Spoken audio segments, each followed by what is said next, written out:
Peggy 18.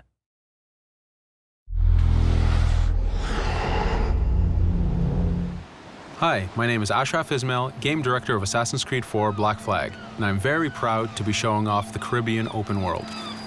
Here, we're going to start with Edward. After completing a few missions, he's met up with the assassins, but he's not yet bought into the creed, so he still has this selfish need for fame and fortune. Edward is one of the most unique characters we've created for the Assassin's Creed universe. He is a man who is still trying to figure out who he is in life and what he wants to get out of it.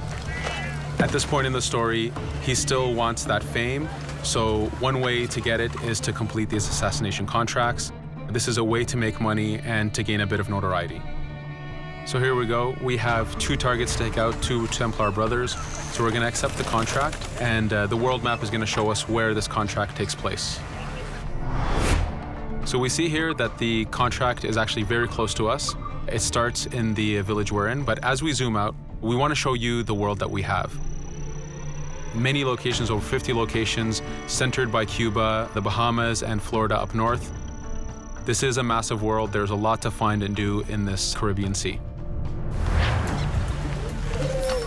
But now we'll get back to the Fisherman Village and go after our targets. The Fisherman Village, it's one type of location in this world. It's really here as a convenience to the player. This is where you can start missions, where you can shop to upgrade Edward and the Jackdaw itself. It's really about the mood and the ambiance of the Caribbean Sea.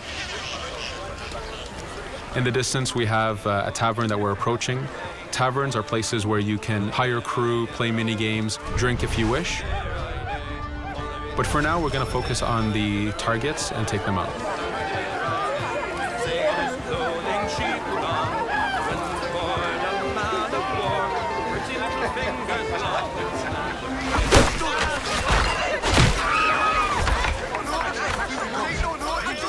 Now that we've taken out one brother, the other one's going to bolt.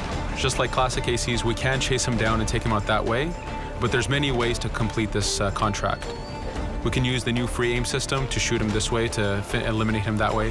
We can jump onto the ship and take him out with his crew, but instead we're going to let him escape into the sea and follow him with the Jackdaw. This is your ship. This is the second main character of the game. You're going to have to customize and upgrade the ship as you go on this journey with Edward.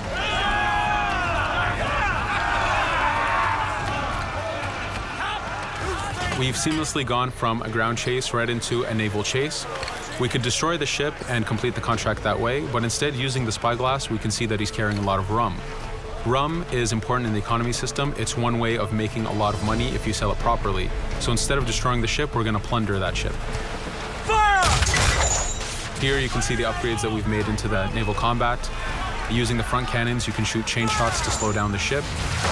Using the new round shot mechanic of trajectory aiming, you can aim for the hull and do a lot of damage this way.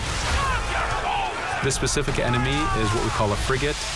Frigates are the type of ships that you need to destroy as fast as you can, because the longer the fight lasts, the more damage they're capable of doing.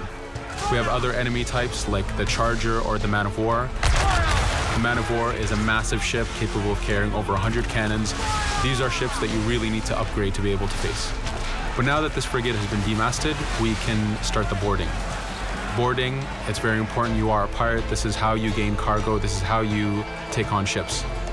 So here we can start the boarding from any orientation or angle we wish. The distance even matters. If you get too close, the 2 crews will just jump right into each other. If you start a bit further, you can jump in the water and go in for a sneak stealth attack. We have 2 objectives to accomplish for this boarding. We can take out the captain, and we need to take out some of his crew. So using the swivel gun, we will efficiently take out a lot of the crew. And now we'll go for the captain using Edward's navigation abilities. Here, again, using the new free aim system, we have a dangerous enemy on the other side taking out our crew. We can easily take him out with a headshot.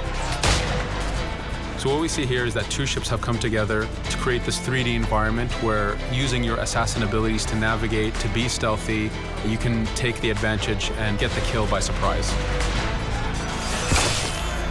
Now that we've taken out the captain, we still need to take out a few of the crew members to complete this boarding. Now that we've plundered the ship, we're going to gain that rum that we saw earlier, but we're also going to gain ammo and crew members and some gold. With every boarding, there's 3 options that you can do with that ship. You can gain crew members, you can send the ship to your fleet if you wish, or you can salvage a ship to repair the Jackdaw if you took too much damage in the fight. In this case, since we did well, we're going to send the ship to our fleet. Now that we're back in the Caribbean Sea, we needed to make sure that every minute something is being advertised to the player, something new for the player to do. In this case, we have this uncharted location. These are what we call playas. We have over 75 of these in the Caribbean world. Every playa has something very important for the player to find, something that will help in upgrading Edward or the Jackdaw. So it's in your advantage to explore these locations.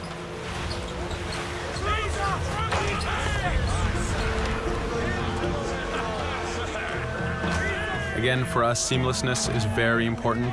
We needed to be able to explore this Caribbean world without having too much interruption in the action. So being able to just let go of the wheel anywhere we want, jump into the water, and swim over to that location. This is very important for the mood and the immersiveness of this Caribbean open world. Here, as we get on the playa, in the distance we can see that there's a faction battle, but closer to us we can see that there's this poor drunken sailor who's passed away. But being a pirate, of course, we're going to loot his body and see what he has for us.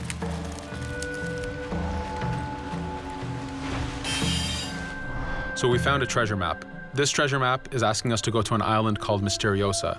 Every time you find one of these, you know that you're going to find a treasure that is linked to the progression of the Jackdaw or Edward, so they are very valuable. Here we're going to take a look at that faction battle. We have a British ship facing off against a Spanish ship. We could jump in and take advantage of this opportunity, allowing each ship to weaken the other and for us to plunder both. But now we're going to make our way back to the Jackdaw. Again, this is the second main character of the game.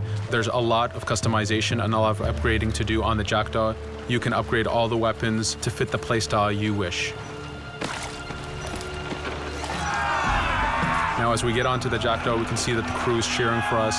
Edward has a really close relationship with his first mate, Adewale, standing right there, and with his crew. And this is something that you'll see later in the demo, that we can lose and gain crew members. Again, using the spyglass, we can really see the contents of a ship, but you can also assess the danger and threat level of these ships. But for now, we're going to continue to Misteriosa to find that treasure. Here we've crossed into a harpooning zone. The harpooning system is connected to the hunting system, which is used for upgrading Edward himself. So you can upgrade the number of weapons he carries, the ammo that you can carry, and even his health. But for now, we've moved past that zone and we've got into a storm. Storms are very dangerous. If you're not careful, if you don't know how to navigate a storm, you will take damage to your ship and you will lose crew members. In the distance, we can see a water spout. This is a tornado in the ocean. These are very dangerous. They can suck you in, and when they do, they tear the ship apart and take out your crew. Here we can see its effect on a ship. This poor ship got sucked in and got destroyed. Storms are very dangerous, but we wanted the player to take advantage of this. When you've mastered a storm, when you know how these systems work, you can pull enemies into a storm and let the storm do damage for you. So there is a strategic element to using a storm in the world.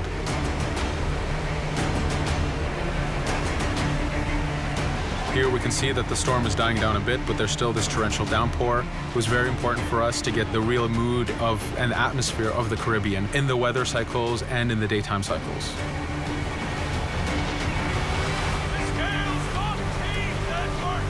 But here, since we've survived the storm, did pretty well, let's order our crew to sing. Sea shanties are a part of this game. It's a collectible that you can find in the world. So the more you find, the bigger playlist you have for your crew. But for now, we've made it to Misteriosa. So again, we're going to seamlessly get off our ship and explore this location. Misteriosa is a Mayan ruin. Mayan ruins are heavy with stealth and navigation capacities. There's a lot of treasures and hidden discoveries to be found in these locations.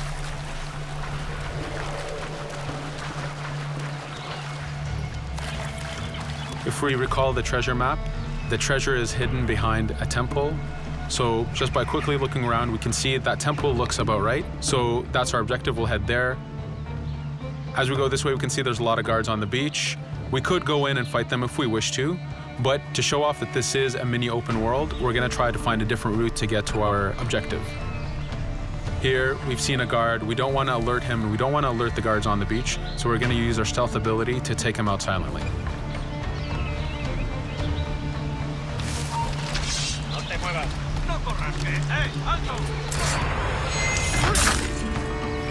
With AC3, we were able to push the navigation in the frontier, which means using natural environments like trees and rocks and so on.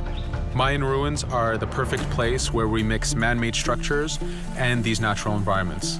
So you really get to feel how far the navigation abilities of the assassin have come since the original game. In the distance there, we can see another part of the island being blocked off by a patrol of guards.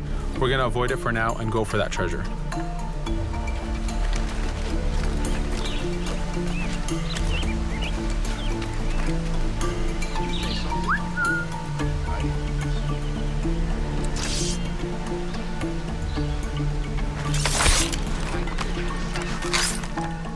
It's important for us to be able to give the players new tools, specifically for stealth. In this case, we have the blowpipe. Using the berserk darts, you make your enemies go crazy. Effectively, this means that they'll attack anything and everything in sight, including their own friends, animals, or Edward if he was in the way. So you do have to be careful with how you use it. But now that we've caused a distraction, if we happen to fall down there, at least there's already a bit of damage done for us. But using our navigation skills, we're able to get past that area without any trouble. There in the distance, you can see the jackdaw placed exactly where you left it when you got onto this location. It's really important for us to show the beauty of this Caribbean world. The Caribbean has some amazing vistas, and we pushed ourselves to replicate this in the game.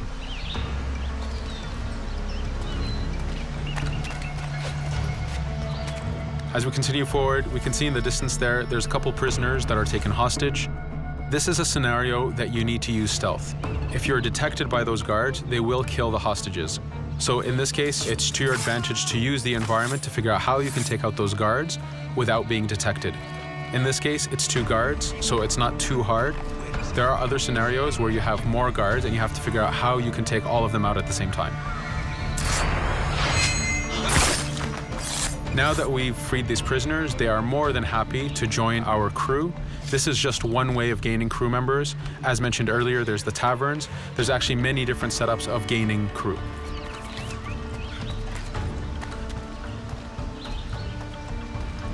Here, we're going to go back to the treasure map. We can see that the treasure is actually behind the temple near a fountain. So if we just look around, we can see that it's around here.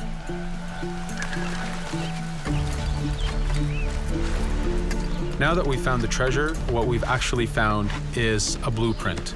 Blueprints are incredibly valuable for the upgrading of the jackdaw. This is how you can upgrade the biggest and most devastating upgrades of the ship. So here we're approaching a reach high point. Just like classic ACs, synchronizing with the reach high point reveals the contents of a location and the map itself. But as an added feature, because this game world is so huge, there are many different locations, this also becomes a fast travel point. So now you can, by synchronizing, now you can come back here anytime you wish to collect those treasures that we passed up a bit earlier. Here we've reached the end of the demo. This was a tease of the open world that we have. We're very excited to be able to show off this game and to let you play it very soon. Thank you for joining us.